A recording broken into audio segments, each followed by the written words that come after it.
munduar që të bëjë, siç thash, aleanca të reja, siç po bën me Irakun, aleanca energjetike. Aleancat energjetike janë aleanca, këto aleanca energjetike që ka bërë me Irakun janë marrëveshje 15-20 vjeçare, pa për 15-20 vjet e sheh veten të futur në Irak, Rusia, dhe pjesë e kësaj, pra garanton. Edhe një herë atë hartën e korridoreve, Regjia.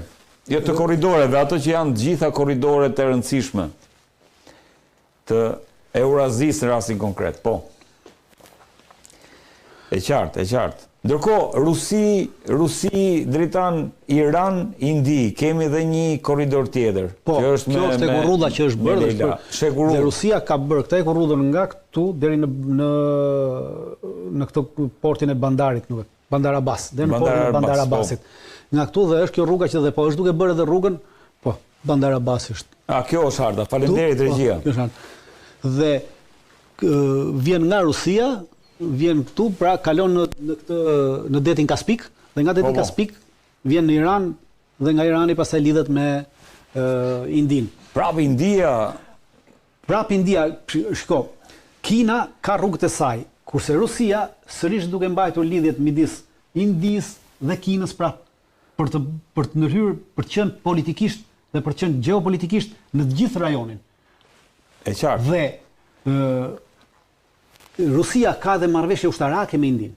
Pra Rusia është duke shitur naftë dhe gaz edhe Indis edhe Kinës njëkohësisht. Dhe edhe Indis... Edhe pas sankcionimit? Edhe pas sankcionimit, vazhdon, nuk ka ndërprerje. Ai sankcionimi nuk e ka ndërprerje fare këto kompanitë të tjera, ka ndërprerje vetëm ato kompanitë të cilat bëjnë tregti me dollarin. Pra duke qenë se në momentin që ti nuk bën tregti me kollarin, je jashtë Swiftit. Je jashtë atij. Kina ka ndërtuar një lloj Swifti të ri, pra. Unë them Swift, nuk quhet Swift se ka një emër tjetër, dhe çdo lloj marrëdhënie tregtare vepron me atë, dhe ti paguan atje me yuan, me monedhën kineze. E qartë. Dhe të gjitha ato kompanitë funksionojnë në atë aspekt. Po Rusia i ka shitur Indis teknologji ushtarake, po i ka shitur edhe Kinës teknologji ushtarake. Dhe Kina tashmë është e varur për teknologji, edhe jo vetëm ushtarake, po edhe teknologji industriale. Kina ka prodhuar 2 avion të mëdhej pasagjerësh, me cilët kishte një marrëveshje me Boeing dhe me Airbusin. Për shkak të sanksioneve, Airbus dhe Boeing u tërhoqën dhe Kinës i kanë mbetur avionën tokë për motorët. Dhe tashmë ata motor Kina ka kërkuar t'i marrë nga Rusia. Dhe ka bërë një marrëveshje për t'i blerë këta motor nga Rusia. Pra Rusia po hyn edhe atje. Pra janë të ndërvarura marrëdhëniet ekonomike të këtyre vendeve. Po. Puna është se përplasen me interesat e Shtetit Bashkuar të Amerikës. Prandaj thash, energjia ishte arsyeja, qëllimi është hegemonia. Dakor, e bukur është kjo, po Regjia, të lutem edhe një herë atë hartën e korridoreve të luftrave, po apo stabilizohet situata janë, ose fjala vjen në Gaza duket se armëpushimi po qëndron, apo jo? Në Gaza kalon ky korridori? Po, nga Jordania, se është, shikoni, është në Jordani, po? Nga Jordania duhet të kalon në afërsi të bregut perëndimor, në afërsi të bregut perëndimor, po. Dhe nuk kalon në Gaza, po kalon në atë zonën e kontestueshme që quhet Lugina Jordan. E qartë. Pra dhe kjo Lugina Jordan, për këtë arsye izraelitët nuk e lëshojnë Luginën e Jordan, sepse është qendra ku do kalojë ky gaz dhe del në portin e Haifës. Porti i Haifës është. Po siguria kishin dhënë Kinës këta portin e Haifës, me që mbaj mend vite përpara. Kinës ka qenë një tentativë Kinës për ta blerë, po me ndërhyrjen e amerikanëve nuk e bleu, nuk u shit, pra u prish ajo marrëveshja që ishte për blerjen e saj. Çfarë mund të prodhojë kjo Dritan, se duket e qartë gjëja. Kinë, Rusi,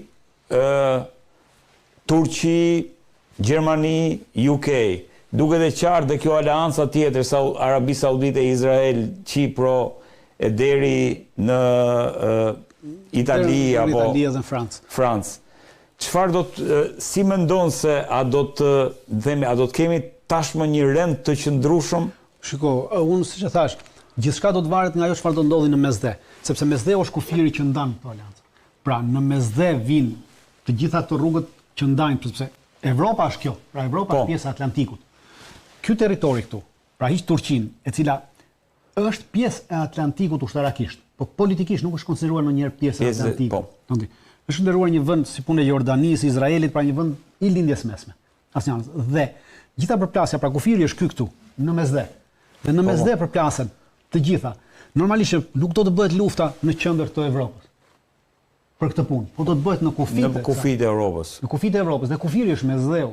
Shumë fotografi e fort ishte ajo, pamjet forta të Starmerit dhe Erdoganit që firmostin për Eurofighterat dritanë. Në kuptimin e një marrëveshje ushtarake. Është një lëvizje gjeopolitike turke. Ç'ne Britania? Po, për të përballur atë. Në mënyrë që nesër çfarë do të përplasje që të vi midis, se përplasja do jetë midis Greqisë dhe Turqisë. Por në këtë aspekt, midis Greqisë dhe Turqisë, aktualisht Greqisë do të rrinë mbrapa Franca, po do të rrinë mbrapa Izraeli, do të rrinë mbrapa edhe Shtetet Bashkuara të Amerikës. Kurse Turqia ka nevojë, aktualisht ka një marrëveshje për prodhim nëndecesh me Gjermaninë, ka një marrëveshje për prodhim anijesh me Spanjën, pra Spanja, Turqia dhe Gjermania kanë një aleancë të pashpallur ushtarake duke bashkëpunuar në këtë aleancë, cilën Greqia disa herë ka denoncuar dhe ka kërkuar Gjermanisë disa herë publikisht, qytetarët që shohin mëse mund ta mbajmë disa herë publikisht edhe vjet, edhe si vjet, edhe para 2 viteve që i ka kërkuar Gjermanisë që të ndërpresë marrëdhënien ushtarake për ndërtimin e nëndeceve dhe tanijeve me Turqinë, po ashtu kërkuar edhe Spanjës të ndërpresë të gjithë çdo lloj marrëdhënie ushtarake me për prodhimin e armatimit dhe gjithë të tjerave. Pra është në këtë aleancë të pashpallur me këto vende, pra Spanja, Gjermania, Turqia kanë të aleancën ushtarake. Greqia, Franca kanë të aleancën ushtarake dhe ka mbetur Anglia jashtë. Pra Anglinë tashmë Turqia e lozin në këtë aspekt. Bleu 20 tajfun cilët nuk kanë asnjë vlerë për Turqinë. Nuk e qartë. Për një vend si Turqia nuk kanë vlerë. Për një vend si Shqipëria, po, në rast se Shqipëria blen 20 avion, janë shumë për Shqipërinë. Por ama për një vend nevojat e Turqisë. Absolutisht, për një vend si Turqia nuk kanë asnjë lloj vlere taktike, pra dhe as operacionale. Por kanë vlerë gjeopolitike në këtë përballje. Ndërkohë, dritan këto vendet që mbarojnë me stan, po e them unë, projekti Turan që diskutohet, po t'i shikojmë me blu, Kazakistan, Uzbekistan, këto duket sikur do jenë edhe këto një korridor shumë i rëndësishëm. Këto janë, do të vazhdojnë të jenë korridor i rëndësishëm i Belt and Road Initiative, pra të rrugës të mëndafshit që ka Kina, janë të paprekura nga influenca amerikane, sepse janë jashtë dhe janë pjesë e influencës ruse, sepse janë pjesë edhe asaj Commonwealthit rus që ka ndërtuar. Pra këto automatikisht mbetsin pjesë të kësaj dhe janë të paprekura. Por, për këtë arsye, amerikanët tashmë Trumpi i ka rënë pishman që është larguar, sepse marrëveshjen, pavarësisht se Trumpi po e kundërshton marrëveshjen për largimin e forcave të amerikane nga Afganistani, ishte ai që e bëri marrëveshjen për largimin. Po, e vërtetë është. Bideni. Dhe tashmë si duket i ka rënë pishman dhe po kërkon me të gjitha format dhe mënyrat të hyrë sërish në Afganistan, sepse në rast se futet në Afganistan në bazën e Bagramit, atëherë ky bllokon një pjesë të këtyre rrugëve dhe i bën nën mbikëqyrje këto rrugë. Po se këtu te kjo është jashtë fare. Largimi amerikanëve është jashtë, pra kjo tashmë është bërë gjitha një zonë ruso-kineze. Po, ajo duket. Totalisht është në kontrollin e tyre dhe nuk është, prandaj është edhe kjo përplasje këtu që po nxisin dhe tentativa që po unë mendoj që nuk do t'i arrijë, pra është e pamundur për të arritur në tentativë. Për të rikthyer në Bagram, baza Bagram. Absolutisht. Nuk mund kthehet. Prandaj e ka të fokusuar gjithë pjesën e ka këtu. Pra i mbetet Izraeli për këtë arsye edhe në Gaza i intereson mbajtja e këtij anëpushimi që paraqet si paqe në mënyrë sepse në funksionon ky anëpushim. Atëherë çfarë funksionimi i këtij anëpushimi i intereson për të kontrolluar këto dy fushat gazsjellse me gazmbajtëse, të cilat i kishin kompaninë amerikane dhe që duhet nxjerrin gazin nga aty. Dhe ky gaz do t'i shitet Evropës, pra do t'i shitet Evropës dhe është Amerika që do ja shesë Evropës këtë gaz. E kuptoni? E qartë. Dhe për këtë arsye intereson dhe për këtë arsye edhe në këtë marrëveshje që bë Izraeli ka kundërshtuar me forcë dhe ka deklaruar që asnjë forcë turke nuk do të jetë në Gaza.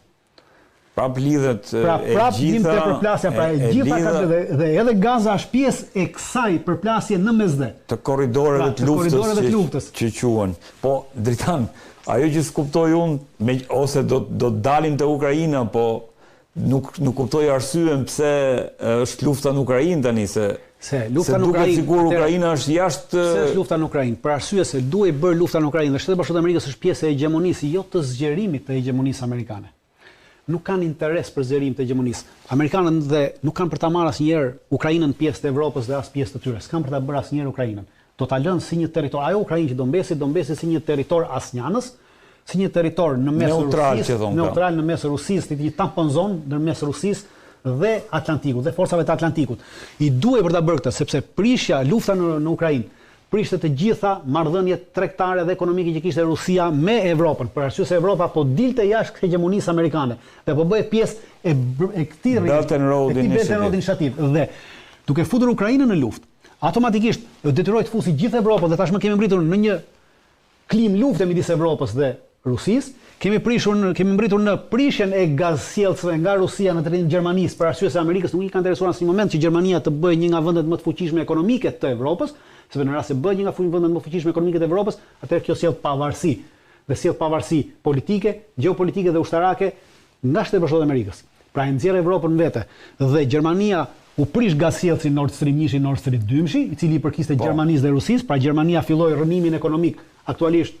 Është drejt rënimin ekonomik totalisht dhe nesër i duhet të marri plus gazi që vjen nga Rusia në drejtim të Ukrainës dhe vjen sërish në Evropë është Druzhba Pipeline, që quhet rrjeti i gazsjellsit Druzhba, të cilin disa herë ka sulmuar Ukraina dhe sjell gaz në Ukrainë, sjell gaz në Hungari dhe në Sloveni, në Slovaki. Pra edhe kjo tentohet të prishet në mënyrë që të izolohet totalisht Hungaria. Dhe para 2 ditësh ministri i jashtëm dhe kryeministri polak thanë që i kërkuan Ukrainës që të ndërmarrë veprime ndaj të gjitha aseteve dhe objektivave rus edhe në territorin e Evropës.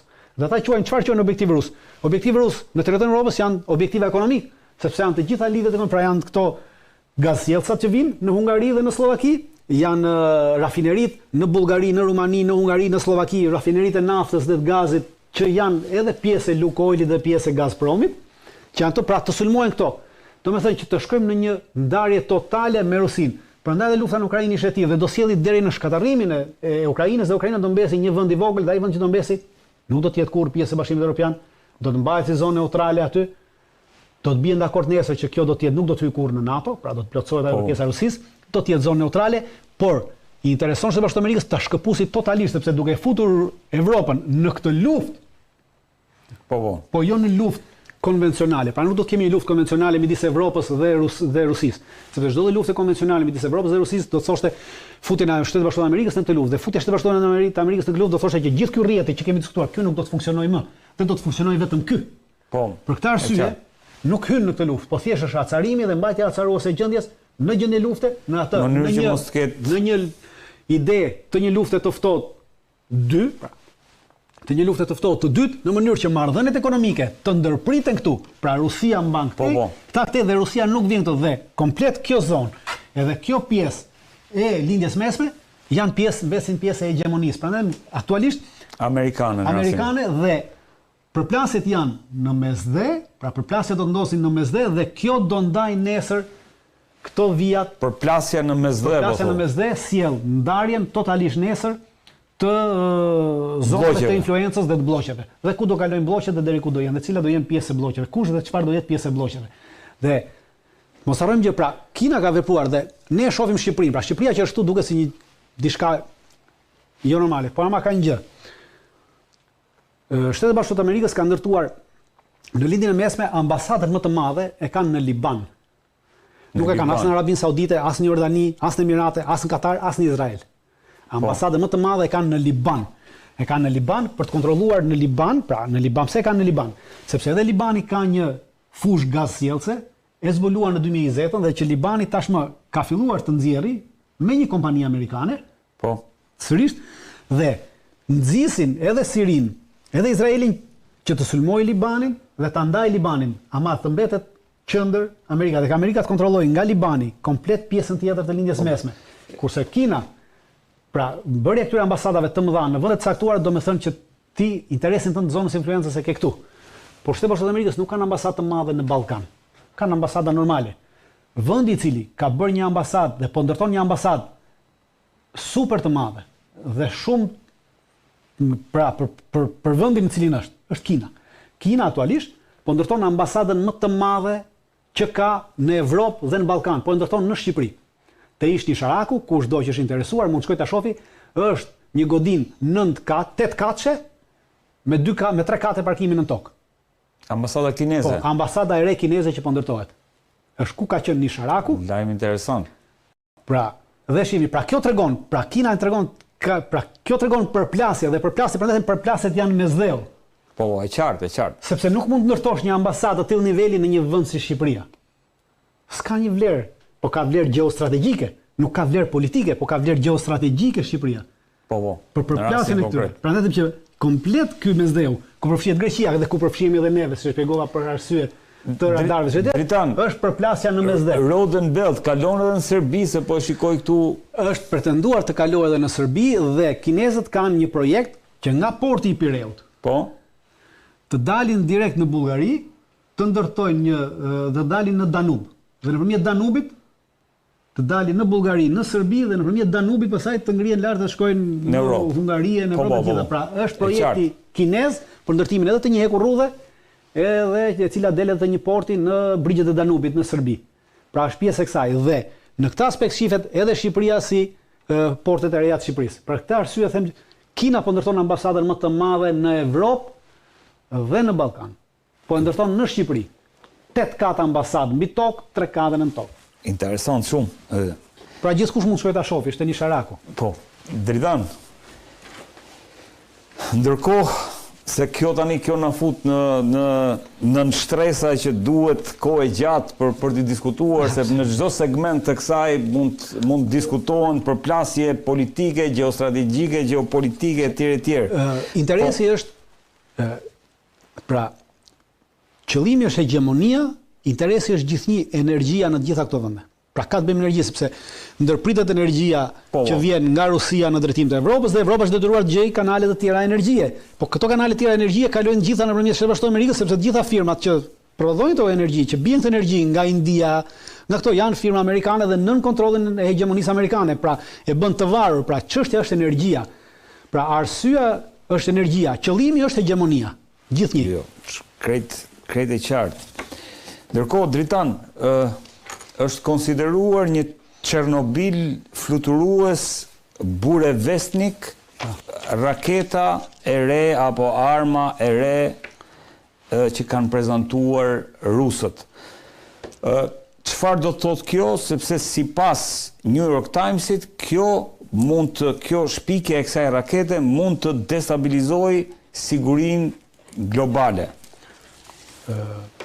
Nuk është për destabilizimin e sigurisë globale, kjo raketë Burevestnik është një raketë cruise, pra nuk është raketë balistike, që duhet ta sqarojmë. Po. Është një raketë cruise, është raketë bërthamore dy ançe, pra në aspektin është raketë bërthamore të cilët mund t'i vendoset një kokë bërthamore. Regjia duhet ta kemë. Pra mund t'i vendoset një kokë bërthamore dhe është raketë që fluturon me energji bërthamore. Pra ka një motor reaktiv bërthamor, e cila është hera e parë në historinë e industrisë të fluturimit botror që përdoret një motor reaktiv me energji bërthamore. Kemi motor me energji bërthamore që janë motorët e nëndeceve, pra motorët e disa nëndeceve janë motorë, po për herë të parë kemi një motor reaktiv me energji bërthamore. Për herë të parë. Në historinë e botës. Në historinë e botës, deri më sot ekziston kjo. Është raketë cruise, pra nuk është raketë balistike, kemi parasysh. Pra duke qenë se është raketë cruise, pra funksionon në këtë aspekt. Nuk kalon jashtë atmosferës. Jo, nuk kalon jashtë atmosferës, po duke qenë se funksionon me energji bërthamore, atëre koha e fluturimit të kësaj është e pa limit. Shpejtësia. Koha e fluturimit e mbajtjes në ajër, koha e qëndrimit në ajër është pa limit. Mund të rri pa limit në ajër. Nuk ka nevojë për karikim për energji, sepse është energji bërthamore, pra pafund. Pra koha e kësaj qëndrimit sa në ajër është pa limit. Dhe është testuar deri në 14000 kilometra. Është testuar, ka qëndruar 14000 kilometra. Duke bërë disa testime, ngritje vertikale, ulje, klime ikje, shpangje radarëve, të gjitha këto. Dhe këtu është problemi i saj. Pra funksionon në këtë aspekt. Raketat balistike, shikoj nuk ta bëj kështu. Ne kemi këtu tokën. Raketat balistike. Pra, kjo është toka. Ky rrethi këtu në mes është toka. Raketa balistike funksionon pra. Rusia është kjo, Amerika është kjo këtu. Pra raketa balistike është ngrihet nga Rusia, dhe del në hapësirë, vjen në hapësira dhe vjen sërish dhe futet në hapësirë këtu. Pra trajektoria e kësaj pavarësisht se është e pakapshme, është e imagjinuar dhe sateliti mund ta kapi. Pra nuk e kap radari sepse del jashtë hapësirës, por sateliti e kap. Pra monitorohet me sateliti. Sateliti që mund të jetë këtu edhe këtu, e monitoron këtë trajektore. Kurse lëshimi i kësaj rakete, pra lëshohet nga Rusia dhe çfarë bën? Kjo nuk ndjek këtë trajektore nga satelit, por çfarë? Kjo ndjek një trajektore që vjen në pjesën tjetër të botës. Pra duke u shmangur mbulimit të satelitëve dhe mbulimit të radarëve, sepse është raketë cruise dhe fluturon 100, 200 metra, 300 metra mbi nivelin e tokës. 100 metra mbi nivelin e tokës. Dhe ideja e funksionimit të kësaj është njësoj si Tomahawku. Pra, Tomahawk funksionon në këtë mënyrë. Tomahawk është raketë Është konceptuar si Tomahawk që i devijon në... Absolutisht. Tomahawk funksionon në këtë mënyrë. Tomahawk e ka 2500 km distancën, kurse kjo e ka pa limit distancën. E qartë. Pra, këtu është ndryshimi midis kësaj dhe Tomahawkut. Dhe kjo, duke qenë se manovron në mënyra të ndryshme, ka mundësi të rrinë në ajër pafundësisht, atëherë duke nga ajo gjën të gjitha vrimat dhe pikat ku nuk mbulohet nga radari dhe i shmanget. Dhe të vjen të godet nga mbrapa ndaj nga ti nuk e pret. Pra kjo është në këtë aspekt. Nuk është raket, pra nuk është se NATO dhe Shtetet Bashkuara të Amerikës e ngjojnë për herë të parë këtë.